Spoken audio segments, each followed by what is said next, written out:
Hello, guys. This is Ty, aka the Flip Man. Today is another good day. Had a student to text me today, say, "Hey, Ty, I did my first deal. I made $16,000. It actually was a $32,000 deal, if I'm correct, that he split with a partner." And it's just like I got the money, well, almost like I got the money. But it really makes my day to hear that. Hey, stuff works, man. It works. And it takes some persistency and patience, but it works. Now, before I bring Vic on, just to do a little house cleaning here. Um,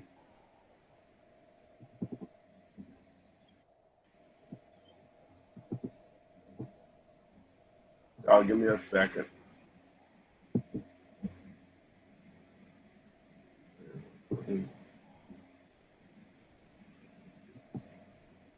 Screen share, that's what I want. Okay, if you don't know who I am, I have over 200 plus videos on my YouTube channel, flipman.net. You can go to the site. You can call or text me about any questions about the courses and coaching, but may not need me. You can take advantage of the free videos that I have on my YouTube channel. Just do a search for the Flip Man and you can dive in. Want a copy of the free contract? I'm not sure if Vic used this contract or not. We'll get into that, but the free copy of the contract that anyone can use. I've been using for 14 years now. Just text the word contract to 313131. Don't text me. Text to 313131. No area code is needed. Treat it just like a phone number. Text the word contract to get a free copy of it. Remember, live webinars on each Thursday at 7 p.m. Eastern. Live with question and answers. Normally we give away a couple of free courses with no coaching, but you can register for those at flippenar.com. Have 3 properties there at the time of this particular video that we're promoting. You can make $16,500 on this Rite Aid that we're trying to wholesale commercial. We have a Family Dollar, $8,500 can be made on that one. And this written is $11,500. So those are all opportunities. You can go over to triplenetcash.com, download the information on those, and actually see the videos which are more detailed. And I give you an actual training on how to find buyers for these properties. If you're interested in learning how to do those type of deals, you can go to flipthisbuilding.com. Flipthisbuilding.com. I won't go through all of this. You can see the difference in the wholesaling houses versus wholesaling triple net single tenant commercial buildings. You can always stop and play this over again and look at it. Plus, I have a full video on that very topic. I have a couple of them. You need private money and a cash buyers list. Just get over to privatemoneylist.net. That's privatemoneylist.net. Need proof of funds. Go to realpof.com. If you're going to deal with real estate agents, they're not going to deal with you unless you have proof of funds. You can go to realpof.com. So we'll go back again, 200 free videos. So let me get back over here to Vic. I see myself. All right, stop screen sharing. So boom. So hey, so we're going to welcome Vic on here. How you doing? How you doing, Vic? I'm good, Ty. I'm good. It's good to see you after a monumental event of my first deal. So. Happy to report back successful. Oh, great, man. I'm glad you're going to take out the time to share your story. So we'll just start from the beginning. Just tell us a little about yourself and how did you get interested in real estate? So I think last year around December, I was surfing the web. Something about business credit. I've been looking. I found out, saw some webinar with business credit, and somehow I saw a Ron LeGrand video, and I think I saw from one of your videos that you started with Ron LeGrand as well. And so I got his dollar wholesaling course. It was Ron's dollardeal.com or something, but his course is focused more on bank-owned properties. So a lot of what he said made sense, but that led to one video, led to another video, and I realized that his course was geared more toward the bank owned. So I just got interested. I started taking in a lot of information, and somehow I stumbled across your videos and your website, and I saw the unlimited coaching deal, and I couldn't find anything to beat it. I didn't really have that much cash at the time, so I was like, you know what, this would be a good investment, unlimited coaching, for the price that it was. So took the shot, and that's how I started. Okay, well, we know it didn't happen quick for you. I actually looked at when you signed up the day after you text. I think you signed up back in March of this year. Does that sound about right? Yeah, and there's some reasons that it took so long. I don't know if you remember. I think I reached out to you after I saw the course, and I immediately ordered my first Bandit signs, but I screwed up the number. I put my Google Voice in my phone wrong. So when it was time to make my signs online, I just pulled out my phone. I looked at the number that was in my phone. It matched up. So, I ordered the signs. And, it was a real problem because, again, like I said, I didn't have that much marketing money when the signs came. I didn't really know what to do with them. I had to kind of sit on them. And what I did, and maybe eventually I can upload you the photo, I ended up using, because I'm a painter by trade, I ended up using white paint to paint over the 9, and I drew like with blue marker like a really goofy 9 to replace the 8 that was on there. And so it really took me a long time before I got those running. And then I put out my Bandit signs, and the city took them down like lightning.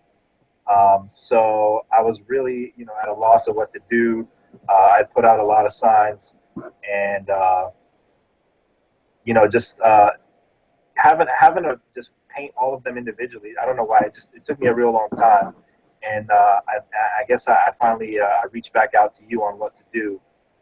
I don't know. Do you want me to start talking about that? How we kind of fix the signs? Yeah. Just go ahead and share what I shared with you because I don't even remember. So go ahead and. I told you. I said, Ty, I really want my first deal. I messed up my signs. What can I do? And you told me that you can make some handwritten signs, and you told me about these. You told me to go to Michael's. You said don't get any other Sharpie but these paint pens at Michael's. So fortunately they have one where I live, and I went down there and I bought these paint pens. And the thing is, before you had told me that, I bought a case of Sharpie. I think they're either Magnum or King size or whatever, and I thought those were the biggest Sharpies they were. Those are actually they're like markers, and they have a big reserve of ink, but they're nothing compared to those paint pens. And as soon as I wrote with those paint pens, the letters were huge. It was very bold. We used blue and red, like you suggested. And I wrote on the back of my messed up signs. So I put those out, and I actually got a really good response. I probably got probably like 10 leads in like 2-3 days. But the city, once again, they took them down real quickly. But it was enough, and that's when I got this deal off that campaign. Oh wow! So you got a deal from basically about 10 signs. That's incredible. That's impressive. Yeah, I think it was. I think it might have been a little more, maybe like 20 signs, but I got 10 calls, and they were. You said you got 10 calls. My bad. You said I got 10. Yeah. They were different types of leads. And I used a little bit. I kind of used a little bit of your, because I used your advice on the presentation, but I used something with Ron LeGrand that I saw. I put we buy houses, full price, fast close, because I had studied some of the owner financing stuff too. But the point is first to get the phone to ring. That was my mentality, and I had a lot of people call, and they're like, I was very curious about this full price thing.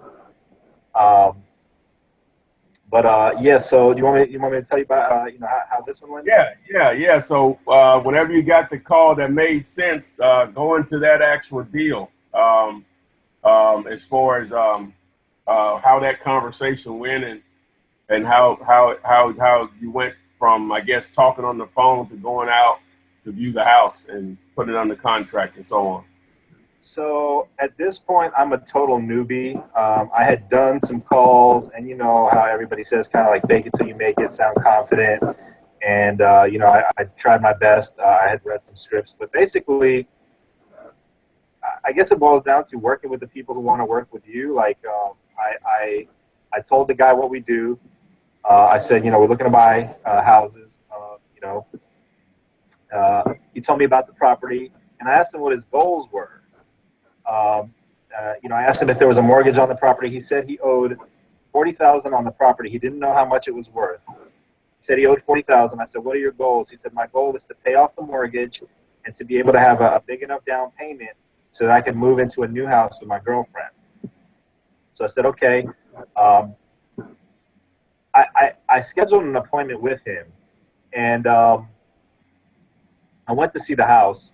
And when I got there, you know, first I Googled it. Of course, I check on Zillow. And Zillow had an estimate of 207. So immediately I was thinking, like, you know, it looked like a nice house, but I didn't quite know what to price it at. And I know that Zillow can be off. I don't have MLS access. So I went by the tax assessed value, which was 150. And so I got there, and I figured at the very least it should be worth around that. I don't even think I pulled even Zillow comps at the time. Until later, but I went there basically with just that ballpark in mind. It's 207 on Zillow and 150 on tax assessed value.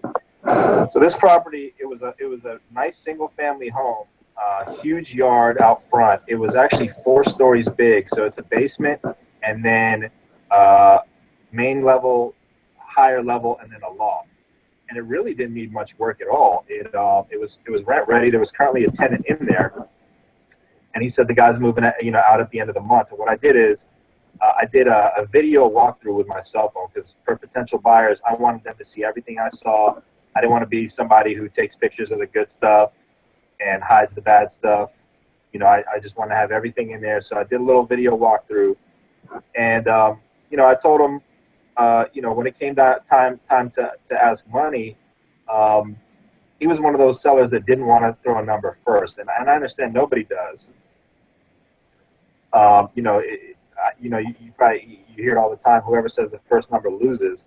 But again, I was very nervous, and I didn't want to just be like, "Well, you say it," well, you know. So I just thought I'd lowball him really hard, and I thought 50 cents on the dollar. If I go too much lower than that, you know, I'd probably feel like even more ashamed than I did because, you know, I just said, and I didn't even say 75. I said, if we were to offer you a cash offer, it'd probably be in the, I said, mid 70s, you know, and I was slowly saying it to see his reaction. And I saw him go like, as soon as I saw him kind of nodding a little bit, that's when I kind of kept going with it and got more confident. So he told me, he's like, why don't you let me, he's like, I got to go to Vegas this week. He's like, let me go to this trip in Vegas, and when I get back on Friday, we'll set an appointment. I was really amazed that he didn't haggle with me. His first response was like, yeah, that's fair. And I tried to build rapport with him. I was like, you know, don't go overdosing in a hotel with hookers in Vegas, man. I need you alive. So, you know, come on back. So he came back, gave me a call, and we agreed to meet at a Panera Bread. And so the contract I used kind of a hybrid contract. I think some of it was yours, and some of it was you know, one of my JV partners. We added some stuff in there, but it was pretty basic. It was a 1-page contract, and we added a couple things like buyer will pay attorney's fee unless waiver box is checked. Buyer will pay termite fee unless waiver box is checked. And I checked all those things as if, like, you know, we're waiving these fees, we're waiving just to make it like an added benefit to him. So, and now the next funny thing was that I wanted to tell him that in order for the contract to be legal, there would need to be an earnest money deposit of $1. And when I said that, he looked at me panicked, and he said, like, I don't have any cash on me. So he thought he had to give me a dollar. Hey, stop right there. You know how many times I've had that to happen, and people, I'll have people to make comments on some of my videos or whatever, and they're like, you're lying. There's no way someone would do this and that. Man, you just, I just laugh at those people, man. Not that you're taking advantage of people, man, but earnest money is not a law. It's just a standard of practice that realtors have set for, and that's what most people are accustomed to. At the end of the day, you can set up a contract and earnest money could be put up. You can use the due diligence period and you get it back. What's the word? Man, we're putting properties under contract. I mean, when I say we, students and I, high six figures, 7-figure properties, and I'm not bragging, I'm just stating fact, with no money down. Because if you play the game the way it's being played, because brokers and realtors are already controlling it, if you play the game in their favor where they're going to make a little more money than they normally would, you will get a lot of stuff done. But just dealing with just regular people like you with this guy, he's motivated to sell. He doesn't care. Somebody texted me the other day, I think a student or non-student, said a guy wanted him to give $1,000 and close by next Friday. I said, you don't have a deal. I can guarantee you whatever price they gave you, it doesn't work. Motivated sellers don't talk like that. They just don't. Just had to say that. But go ahead. You say he started reaching for $1. Go ahead with your story. I'm sorry. No. Yeah, you're absolutely right. And I was kind of like, I was kind of laughing because he was like feeling himself like, I don't have any money. And I said, no. I'll give you $1, but this is just so that some money's changing hands, just to make it legal. So I slid $1 over to him. It was a little funny, but the thing is, I mean, he like you said, he was motivated. I really did have his best interests at heart. I wanted him to accomplish his goals while still accomplishing mine. I still didn't really know what the property was worth. I ran basic comps on Zillow, and the nearest comp I had was 196. Now that property was all fixed up. I looked at the pictures, at the Zillow pictures of that property that sold at 196, and it was done real nice. The landscaping, the granite countertops, the flooring, I mean, everything was tip top. But my property was bigger, and so I think mine fixed up could have been around 207. Could have been, comps, I guess, I'm not an expert by any means, but I know that the house was smaller, was on the same block, same street. So, it was a decent enough comp.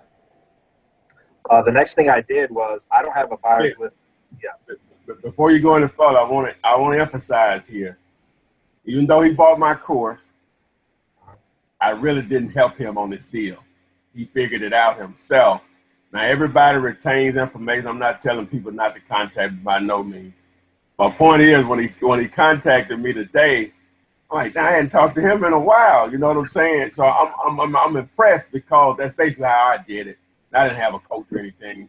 But hey, I understand that you still want one, but you can explain why because I was like, you made we'll get into the numbers, but you made 16,000.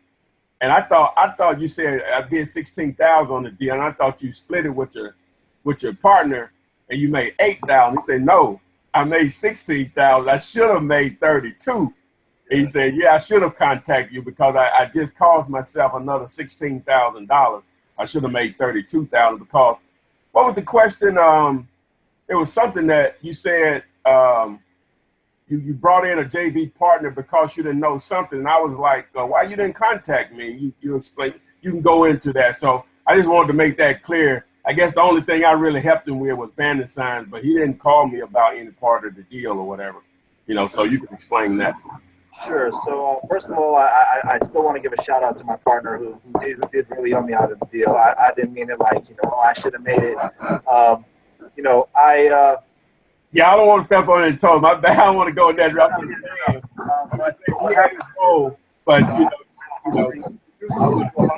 Get a deal done, and I ordered a Ron LeGrand course. I hired you, and then I also partnered, with this JV partner because I wanted to do some lease option stuff and learn some other types of real estate. So I wanted a wholesaling coach, which is why I came to you. I wanted a creative financing coach. And what happened was when I got this lead, I entered it into our JB database system. And the way we work it out is every lead that I enter in is a joint venture deal. So this deal ended up being a straight wholesale deal. My partner, he did provide the funding for the deal, but we had to do a double close. That's huge. That's worth 16,000. And if I can tell you all the headaches that came up on this deal. So first of all, I had no buyers list. There's a website where I live. It's can I say websites on here? Yeah. This website's called My House. It's called myhousedeals.com, and they have a buyers list and they have a premium membership for like $200 for the year. And not only that, they give you like a squeeze page. It's nothing fancy, but it comes with it for the year. And I was like, all right, it's worth it because I got the property under contract. I want to maximize my chance to get a buyer. And I basically copied and pasted all of the buyers, the cash buyers in my area, onto this website called Sly Broadcast. And what I did is, I removed the commas, I removed the parentheses, so I got all the numbers there, all the phone numbers of the cash buyers, and I spent another like $50 on the credits for this Sly Broadcast. I think it earned me like 1,000 phone calls. So rather than having to cold call each buyer, I used this thing, and I recorded a voicemail, and I sent it to everybody at once with one click. And the people who are interested hit me back. And so I think it was like the 4th or 5th call. This guy was like, "Hey, I'm looking at this property. I really like it. Does it have any dog damage?" And I was like, "What?" I was like, "I don't remember seeing a dog." He's like, "Look on Google Maps." So I look on Google Maps, and like you can circle around the house on Google Maps. I go around the house on Google Maps, and there's a picture of a dog there. So like he saw the entire thing, and he was interested. He's like, "I'm going to come down. I'm going to bring the check in hand." Oh, and I'm not sure if I said the price. I sold it. I marked it for 110. So we got it under contract. Yeah, we had it under contract for 75, but we were selling it for 110.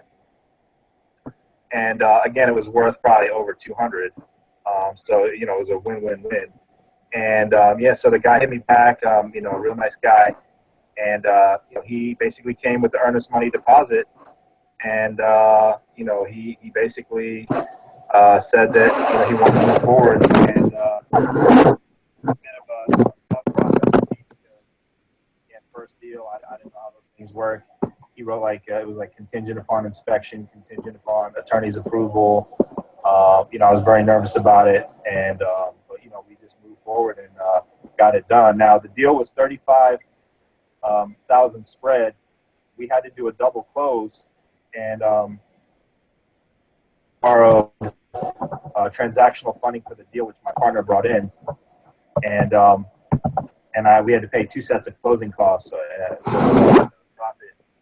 the profit got basically knocked down a little bit because of closing costs, but still worked out great, man. Still worked out great. Oh, okay, so he used hard money. He was going to live in the property, or was it property he was going to flip? So no, he was actually going to rent it. He was going to use it as a rental. Oh, as a rental. Okay, as an investment. It's still going to be an investment property. Okay. Yeah, he was going to do some repairs, but basically just to get it into rental condition. His main concern was that the property would bring in twice as much on a mortgage as he'd bring in twice as much in cash flow. Like the rental in the area, or that house on rental meter was like $1,800, and the mortgage probably would have been like $900. So I mean, he was he would make really good on cash flow. So, and I think that was the line he used. He said, the rent's twice as much as the mortgage. He's like, "I'll take those deals all day." So, that made him happy. Okay, wow, that's what's happening. All right. So tell me about closing day. Oh man, closing day was scary, man. So I came there. First of all, the deal got delayed on the closing day. What happened was, so there was a lot of headaches all through this thing, man. I kept asking my buyer, when he would sign the date of when he could close, and I let him know, because my contract ran out on the 15th. So I said anything up to the 15th of November. He sent me a contract back with the 16th of November, and I was like, man, is this guy playing games? Did he just not know or whatever? So we had to go back and forth. Closing day, he had hard money, so it literally, once I got the contract thing taken care of, on the 14th, him and his wife came to sign all the documents, and the seller had come, I guess, that Friday before to pre-sign. So the seller and his wife, they thought they signed everything. They went to the bank, they got a cashier's check, and they left. And my partner, basically, his transactional funding, he told me with specific instructions, like, don't release these funds until the buyer's funds are already in the account. Don't sign anything until those funds are, because he was borrowing this money. And so I told the attorney, I said, I'm not supposed to sign anything until whatever. And she said, well, they won't release the money until everything's signed. So I was like, all right. I told my partner, she said, the documents will be held in escrow. Don't worry, we'll wait, whatever, blah, blah, blah. Signed everything. And my partner went ahead and initiated his fund transfer. And everything should have been good with the lender. But what happened is she found out that, or they emailed her and said, well, where's this document? And she says, well, y'all didn't send it to us. And he says, okay, well, we'll send it to you. We can't move forward until this document's signed. Now, my buyer and his wife had left. And by the time, we got them on the phone, his wife was in a meeting, and it couldn't happen.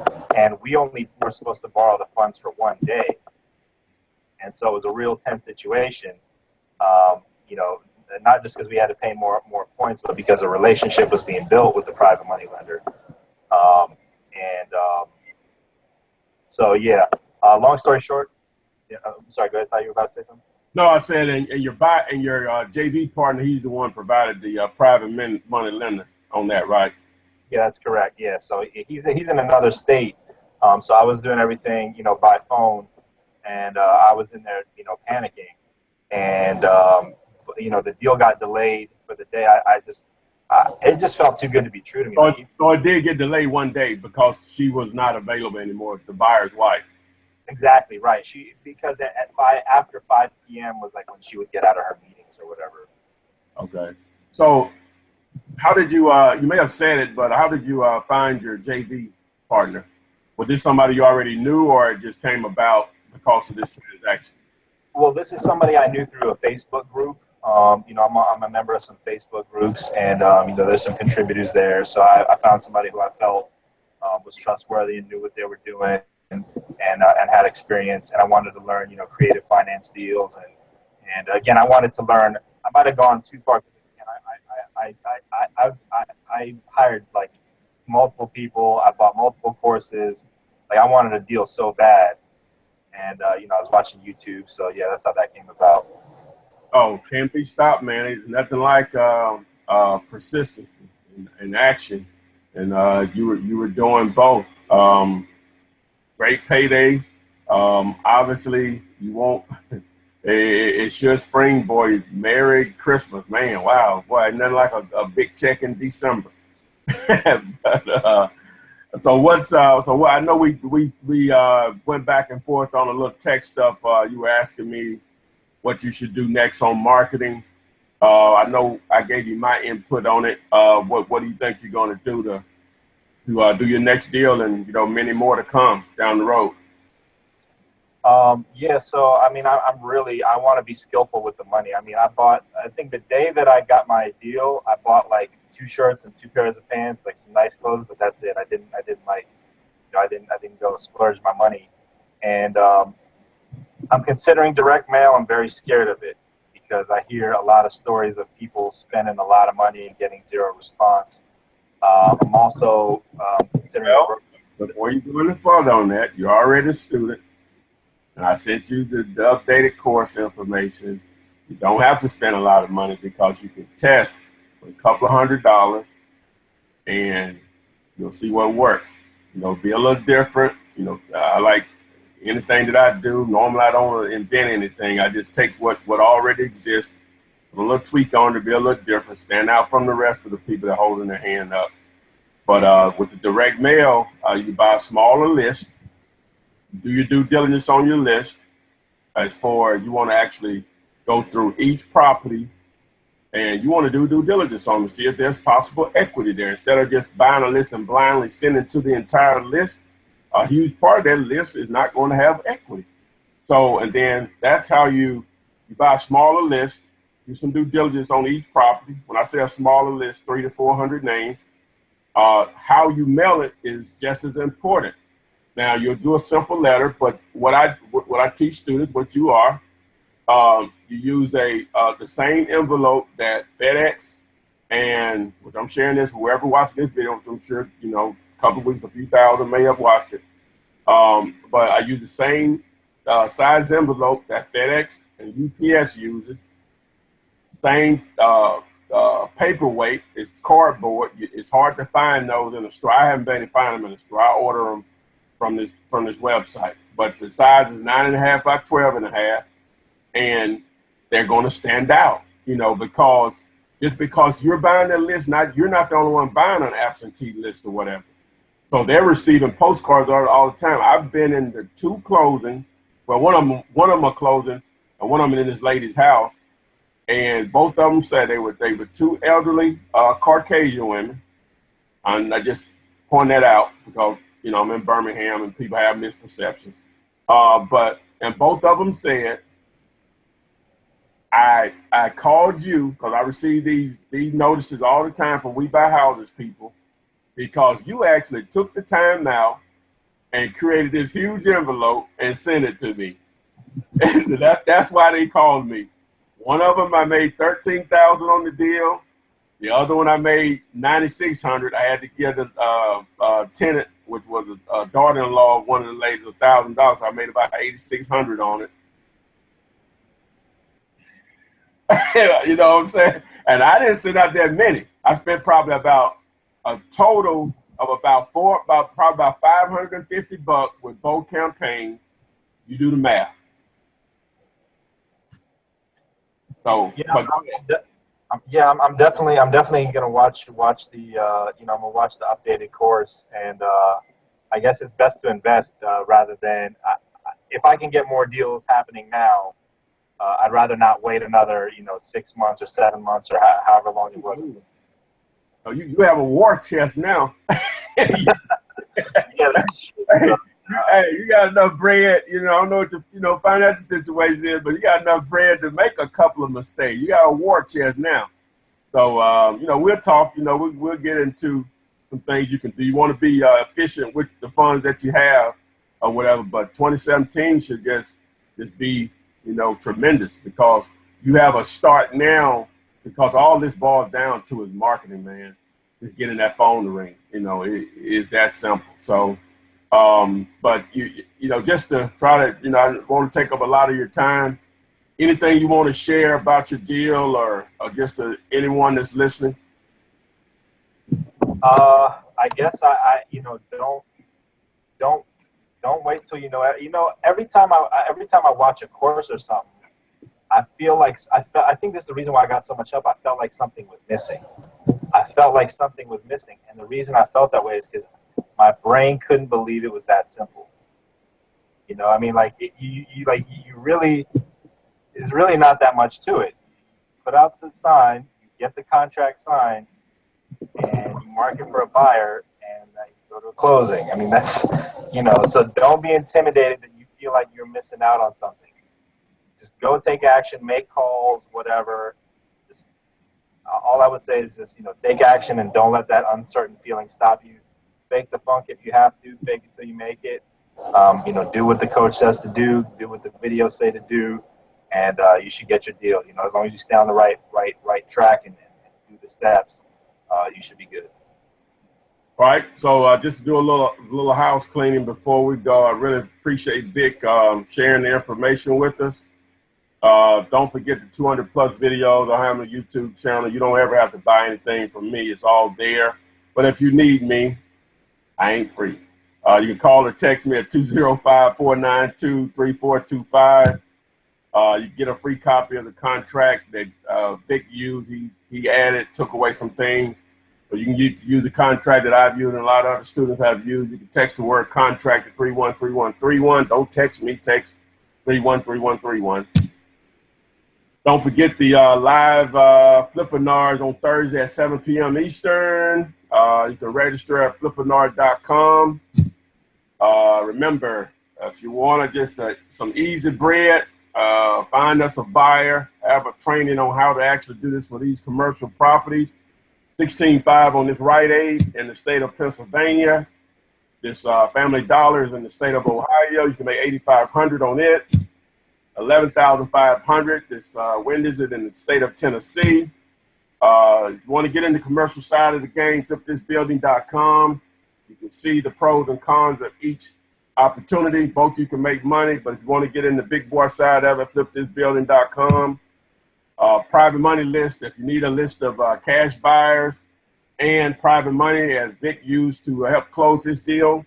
And if you need proof of funds, realpof.com. That's realpof.com. I really appreciate Vic sharing this with us. And again, Vic, any last words that you'd like to share, man? Just keep moving, keep taking action. That's all I can say. Man, I really appreciate you guys for watching this, and I appreciate Vic, and we'll see you on the flip side.